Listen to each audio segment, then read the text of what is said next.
All right, guys, what's going on? Welcome back to the Everything College Football Podcast. Jamie Nick here with a 2023 preview and prediction for the Cincinnati Bearcats. Looking at this newly revamped coaching staff, Scott Satterfield takes over after a 25-24 record over 4 years at Louisville. Brad Glenn is going to be the offensive coordinator. Spent this past season as the passing game coordinator and QB coach at Virginia Tech. He was the wide receiver and tight end coach, while Scott Satterfield was the QB coach at Appalachian State, so plenty of familiarity there. And then Brian Brown, he's been with Satterfield since 2012, so bringing a very notable staff with him to Cincinnati. And the biggest headline is the post-Luke Fickell era has begun as they enter the Big 12. Some bad timing there for the Bearcats. Looking at this Cincinnati offense, there's a lot of turnover. They lose 13 players to the portal, including Ben Bryant and Jaden Thompson. They do add 13 players, though. The biggest, most notable notes, though, here is they return only 2 starters. It's a makeshift offensive line with 3 projected starters being transfers, and it was already an above-average unit last year. They lost the top 10 pass catchers in terms of yards a season ago. It's a complete revamp from head to toe on this offense. Looking at quarterback, though, Emory Jones, he might be the saving grace here. His legs will be vital. This is an inconsistent player in terms of reading defenses. It's a pretty good fit for this offense. This is a guy in Scott Satterfield who is mostly operated out of a pistol set offense, up-tempo with speed. So I think that's going to be a good addition here. He's good at throwing on the run with some strength. He's not the most confident in the pocket, though. 6'2", 210. You look at running back, Corey Kenner coming over from LSU a season ago. This is a guy who has, a thick back with an effective one cut. He's a hard runner with some good balance. He's not all that shifty, though, at 5'9", 215. And then you look at the rest of the backfield, Nick and Ryan Montgomery, 5'11", 208. He's a similar style runner. And then Ethan Wright, a little inexperienced in his own right at 6'1", 200 pounds also. The biggest concern for me here is the offense that Scott Satterfield's going to want to run will be hard with the lack of athleticism here at running back and at quarterback. Jones, he's obviously a good runner, but he's not a great runner. He's not comparable to a Malik Cunningham or some of the guys he's had at Appalachian State. We'll get to the receivers in a minute, where it's certainly a mess of a unit really there also. But the point I just made right there, Nick, with the lack of athleticism, this offensive scheme this year, I don't think it's going to be good for Cincinnati. I agree. I think it's a problem that they lack that athleticism really that they need. Emory Jones, interesting move here, of course, previously at Florida, then Arizona State. Didn't really work out west, and now he heads to Cincinnati. Last year, 1,500 yards passing, 7 touchdowns on the ground, 4 interceptions. Of course, that doesn't tell the whole story, though, of course, as he is a big runner, which is really something that's huge for his kind of production. And I think that's important to note, is that he does have that ground production that is huge. His legs are very talented. He can really produce when he needs to on the ground. I think Kenner's not a bad back to return. I think he's got some potential. At 5'9", the size worries me a little bit. 362 yards on the ground last year, 5 scores for Kenner. So those two are going to be definitely pieces of this offense that have to work together and get some experience there. At the offensive line, a lot of plug-and-play transfers here, a lot of movement on the offensive line. And, of course, we're going to get to the wide receivers. I mean, when you lose your top 10 pass catchers, that is just a brutal thing to come back from. I really haven't seen anything like that in a while in college football. It's very disappointing if you're a Cincinnati fan to lose so much talent at receiver and tight end. Kenner, like I said, is a good returning piece. I think Emory Jones has some potential, but we've been waiting for him to break out for the past 2 seasons, right? We really thought this was going to be the breakout potential at Arizona State. Thought he was going to break out in his last season. At Florida, he did have potential, but didn't quite get to those levels that we were hoping for with the 19 touchdowns and 13 interceptions through the air. This offense has a lot of question marks early on, and certainly a lot of question marks at this wide receiving position as well. That's a good point you make about Emory Jones. Last year's, similar style offense with a more talented backfield by a long shot, and they weren't very effective at running the ball. They were a lot worse than expected over in Tempe, so that was certainly shocking. Looking at receiver, like you said, though, Donovan Otley's going to come over from Washington State, 43 grabs, 491 yards, and 3 touchdowns. Some good size of 6'3", 212. He's a valuable Z wide receiver. D. Wiggins coming off a season-ending toe injury from Miami. He's going to be an X. Has been a good downfield blocker, 6'3", 195. But you look at the rest of this receiving unit, and it's not just production you're losing, it's talent. A lot of speed. Tyler Scott, Trey Tucker, Jaden Thompson, and, of course, 2 tight ends, and Josh Wiley, Leonard Taylor. They're pretty respectable, I thought. That's some big losses here, Nick. They did add 3 pretty impressive talents here late in the cycle, and Aaron Turner, Xavier Henderson, Braden Smith. All these guys, though, had less than 11 yards per catch last year, so they did not have a lot of explosion, really mainly just possession pass catchers. We sit here and talk about the lack of athleticism in the backfield. It's not any better here at wide receiver. A lot of possession pass catchers, some guys that have some size, talented players at the end of the day, but again, in terms of scheming, it's not going to be exactly what Satterfield wants. He really just seems to be filling out this unit that really needed a lot of help, losing a lot of talent. Certainly, I think this is just a patch job here. I think D. Wiggins has some talent. Donovan Ollie as well has some talent, but it really seems to be just kind of a patch job as he starts to work and trying to recruit in the players he wants to fit into his system. It's going to be sort of a long-term kind of building thing here for Satterfield to get the talent he wants at wide receiver that fits his size and scheme. They did also pick up Sterling Berthalter, 31 receptions from NC&T, so a lot of turnover there at wide receiver. Looking at this offensive line, center Gavin Gerhardt, he was a big liability in the middle for them. Tackle John Williams has shown some bright spots in pass protection. Trevor Razdovich, 6'4", 295, was an effective run blocker at Penn. He's probably going to be the biggest addition here. Philip Wilder comes over from Southeast Missouri State, who's a reliable tackle at 6'5", 303. Luke Conjura from Louisville was a really good pass blocker up until an injury from him. He's going to follow Satterfield over here. He's probably going to be the biggest implementation here in this year's cycle. This offensive line, it's, like I said, a makeshift unit. They lose Jake Renfro. Huber's gone as well. Those guys took off for Wisconsin. This offensive line last year really wasn't all that great. From top to bottom, I didn't think it was all that productive in helping out the run game. Only 130 yards per game for those guys. I think you combine all these factors together, Nick, and this is going to be a tough year for this offense, and that's why the grade for me is just a flat-out C. I think they need a more efficient, explosive running game, and they have to avoid a receiving fall-off, and that's all working against Cincinnati this year. I agree. This offense is going to struggle this year. There's just so many things to be going well for Cincinnati on offense. You plug and play so many different guys. The offensive line is full of plug and plays. Luke Conjura's got some potential, but outside of that, I think there's a lot of patchwork here. This is definitely a team that's going to struggle on offense this year, and they're going to have to rely heavily on their defense to keep them in games.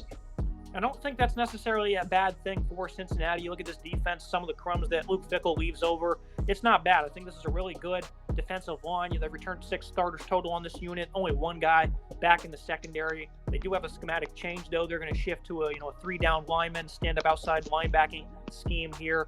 The run defense had a few mishaps late in the year. Dante Corleone, of course, missed the final 2 games. That might be a big reason why. They need to find a way to get to the quarterback following Ivan Pace's departure. He was great in getting to the backfield for them. You look at this defensive line, though, 2 high-quality, experienced backups at defensive tackle, Eric Phillips and Justin Woodley. Those guys were both pretty productive. That's going to be behind Dante Corleone, who, as a freshman, was one of the nation's best run stoppers, has emerged as a leader here with good football IQ. He had 11 tackles versus Navy. I mean, that showcases that IQ and his skills against that type of triple option offense, 6'2", 320. Juwan Briggs, a former Virginia transfer, some good size of his own, 6'1", 313. Allows him to be a complete havoc wrecker against the run lanes. Limited upside as a pass rusher, though. He was a 3-tech this past year. That should remain. He's probably going to anchor that position. Good motor, really good upper body strength, good at holding up the offensive line. This was a Louisville defense last year, coached by Brian Brown, Nick. They had a lot of havoc wreckers. They were the nation's leader in sacks. Daniel Gretzky from Utah State. He's likely going to occupy that stand-up outside linebacking role, so I like the aggressiveness to go out into the portal to pick up a guy that certainly has proved capable in that position before. I thought he played very well in coverage. He's a nimble athlete. Some pretty good bull rush for his size of 6'4", 6'1", 245 also. And then you also want to throw in Malik Vann. He's logged nearly 1,300 snaps, only 2 games this past year. But he showcased some good power, especially in bull rushing. Possesses very impressive hand placement, good motor, weakness in shedding blocks against the run. He struggles against those bigger offensive linemen. But overall, I think this is a very impressive defensive line, one of the nation's best. I agree. This is a solid defensive line that has some serious talents. Dante Corleone, I think he's a really talented player. 45 total tackles, 5.5 tackles for loss, 3 sacks for him. Eric Phillips just behind him, 38 total tackles, 8 tackles for loss, 3 sacks. So there is some talent there. I think Briggs is a good piece to have. And Juwan Briggs, 4.5 tackles for loss, 3 sacks, 61 total tackles for him. They make some moves in the portal as well, and they grab a guy in Gretzky that I think is really talented. I like what he can do coming over. So I think this front seven, so far, this defensive line has some talent. I think they're going to be able to get after the quarterback here. I think they're going to be able to coach that scheme and get after the quarterback and put some nice production. Now look at the middle of this defense. Ivan Pace, of course, came over from Miami of Ohio last year. 136 tackles, 20.5 TFLs, 10 sacks. I mean, this is just elite production. His brother, Deshaun, who's been around the program for a long time. This is a guy that's going to be tasked with trying to account for some of that missing production. Good fundamentals from him. He's a good wrap-up tackler, some good vision and instincts. He attacks with proper angles. He can carry routes up the seam, 6'2", 215. A bit undersized, but this is a good football player at linebacker. Dorian Jones comes over from Louisville. He was an inconsistent player, but he at times proved to be an asset against the run. They also have Jack Dingle as well, only played 35 snaps.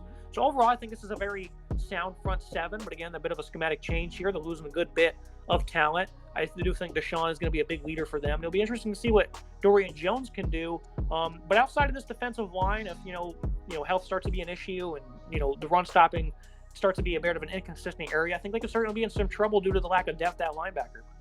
replacing Ivan Pace will be very difficult. 136 total tackles is a tough number to replace. Deshaun Pace's brother, of course, like you said, will look to try to replace that. I like Jack Dingle to step up this year. Limited appearances from him last year, but I think he has some potential to step up. Only, had 13 total tackles last year. Like you said, only played about 30 total snaps. I think Dorian Jones as well is a nice piece to add in the portal. So I think this linebacking core has a lot of question marks, a lot of production to replace, but I think there is some hidden talent here. Yeah, because Jaheim Thomas, he was third on the team of tackles transferred out. Tyler Van Fossen, he was second. He graduates, and then Pace was first, of course. So the top 3 tackles are all at linebacker. They're all gone. So a lot of turnover there in the middle of that defense. Look at the secondary. This is a team the last couple of years under Luke Fickell was just elite at coming down with interceptions, double-figure INTs each of the past 5 seasons. That's a big product of that scheme they occupy, though. 5 guys back in the secondary. Elite ball hawks. May not be evident, though, in this one from Brian Brown. Jordan Young comes over from Florida. He was a reliable tackler in his limited snaps for the Gators. DJ Taylor from Arizona State was not good at all, especially against USC a season ago. A very talented offense. Those 2 transfers do join Byron Threats, the only notable vet I think returns from the Fickell era. Taj Ward, Sammy Anderson, they got on the field for about 350 snaps each last season. Jacob Dingle saw some time. So the turnover I don't think is awful, despite losing some depth here in the secondary. The biggest questions, though, will be scheme transition and, of course, tougher competition as they enter the Big 12. Certainly, I like Byron Threats. I think there's some talent there. 2 interceptions past season, 4 tackles for loss, 1.5 sacks, 58 total tackles overall for him. He's a good piece to have return. I think Pace got some potential as well. 62 total tackles for him, 5 tackles for loss and a sack, plus an interception to boot. So I think there's some talent there. I like what they return. I think Sammy Anderson has a lot of potential. I know he's missed a couple of games recently, and DJ Taylor as well has a lot of potential to return.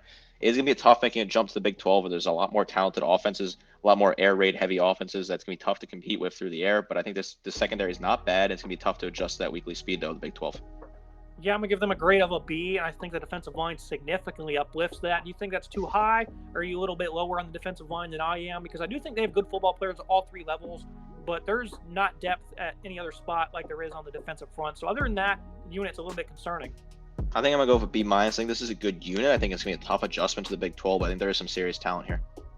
Looking at the schedule preview and prediction, the offense has a sustainable quarterback in Emory Jones that will fit well into this scheme, but the unit flat out lacks the athleticism that is required to operate at a high level. With stiff backfield, they only have power runners. Same can be said about the pass catching route also.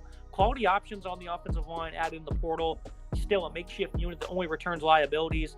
Defense has a great D-line with some rotation. The linebacking core might not be equipped to sustain those fast-paced rushing attacks in the Big 12 or the increased physicality.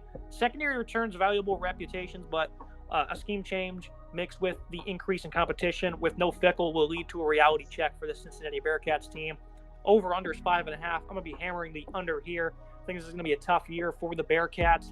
4-8, 2-7 in the conference. I do think late in the year they could potentially bring some games home. I think hosting UCF, that's going to be an opportunity for them to beat John Rawls Plumlee and Gus Malzahn. I see a W there at Houston.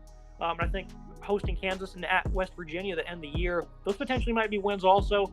I'm not going to pull the trigger on it.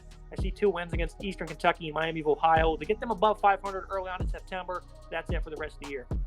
I like the under as well here. I think there's tough schedules to make a transition. Making the jump to the Power 5 level is always a tough transition for these teams. I think a lot of these newcomers to the Big 12 are going to struggle this year. Cincinnati, certainly with a new head coach and a lot of moving pieces. I think a lot of the teams that are transitioning to the conference have way less question marks than Cincinnati do. I think they're the biggest mark of all the teams in the Big 12 this season coming up. Not forgiving either, making a trip to Oklahoma State, at BYU, at West Virginia. These are tough games. At Pitt, out of conference. That's a tough trip. Certainly, old Big East matchup there. This is a tough schedule overall for Cincinnati. I think the long-term future for Cincinnati is going to be one that you have to keep an eye on because this can be an interesting way to kind of see if this sets the tone for the future of the Bearcats as they make this jump up to the Big 12. And the Fickell departure kind of came out of nowhere. I know, a long time ago when Satterfield first got this job, you called it a lateral move. Is it a lateral move for Cincinnati, though? Because obviously, I didn't think Fickell was going to depart, honestly, after last year. He didn't take any of those high-profile jobs. What do you make of Cincinnati's addition this offseason? You think it was a good move for them to get a Power 5 head coach? Or, how do you feel about the future outlook of this program as they join this new conference? I think it's questionable. I think it is a lateral move. field. He is just a barely above 500 record at a school like Louisville, which is, Louisville are not a terrible school by any stretch of imagination, but going 25-24 over 4 years and really disappointing in certain aspects recently is really kind of concerning for me when you look at this. I know it's tough to replace a guy like Fickle, and they were never going to grab someone that was the same level as Fickle when he left so late in the cycle. But I think Satterfield is just going to be a tough kind of guy to make this work. I think Satterfield and staying in the American Conference, I would have been fine with that. But having Satterfield and jumping up a level to the Big 12, you're going to be playing against tougher competition week in, week out, and really seeming to have not much direction, just a plug-and-play offense and a defense that has some question marks in the secondary with a new scheme fit. I'm concerned the team, certainly long-term. That's going to be it for today's episode. As always, Nick, I appreciate you joining me with some really good analysis. Absolutely. Make sure you guys like, comment, subscribe. See you next time.